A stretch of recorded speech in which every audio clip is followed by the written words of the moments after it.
Биз жеке менчик компаниялардын бирине өтүп кеткен 9 сотық жерде турабыз.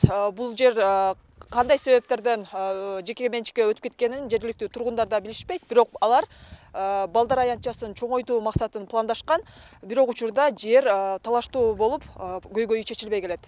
Бир жагынан үйлөр, экинчи жагында жол турган бул жер аянты талашка түшкөн күндөн тартып чоң чыр башталган. Көп кабаттуу үйдүн жашоочулары тиешелүү кызматтарга кайрылганы менен эч кандай майнап чыкпай жаткандарын айтышат. Бир алакандай жер, ашыкча жок, мына детский площадка, ана жакта жер бардыгы арендага кетиптир да, ортолугуна 9 этаж үй түшөт экен. Анда адамдар бу жердеги жашоочулар айтып атышат, биздин балдарыбыз каяка ойнойт.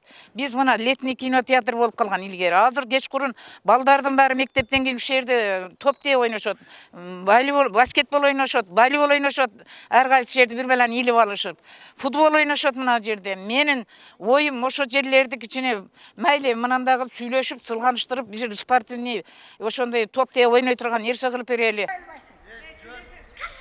Аталган көчөнүн номер 20, 22, 24, 26 үйлөрүнүн тургундары да жеке ишкерлерге нааразычылыктарын билдиришүүдө. Жаман адам элин кордойт, жакшы адам элин коргойт. Келип эле бул жерди кордоп атат да бизди. Эмне кылабыз анан эми? Кимге жетет биздин үнүбүз? Бир эле ушу катын жүгүрөт.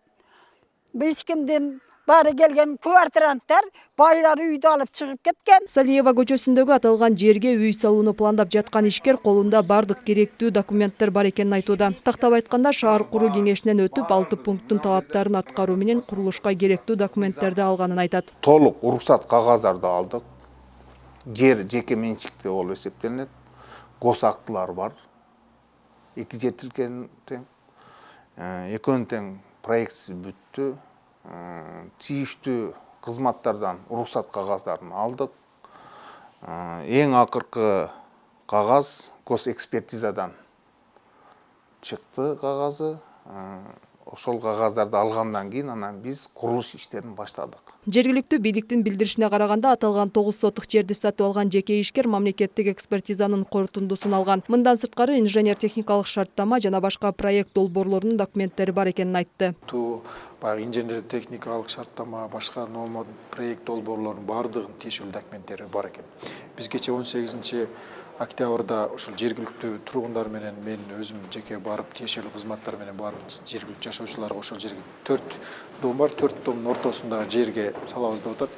Биз аны жергиликтүү тургундарга да түшүндүрүп ошол жерде неме кылганбыз. Ар тараптан мэрия өзүнүн токтомун өзү жокко чыгара албайт экен. Ошондуктан силер сотко кайрылсаңар, биз ар тараптан жардам беребиз дегенбиз да. Мирланбек Казыбек уулу кошумчалагандай, сөз болуп жаткан 9 сотук жер 2013-жылы мэриянын атайын токтому менен аукцион аркылуу сатылган. 2017-жылы көп кабаттуу үй салуу үчүн курулуш компаниясы архитектуралык шаар куруу кеңешинен өтүп, курулушка керектүү документтерин алган. Айжамал Түгөлбай кызы, Айкөл Олжобай уулу, ТМЖ жаңылыктары.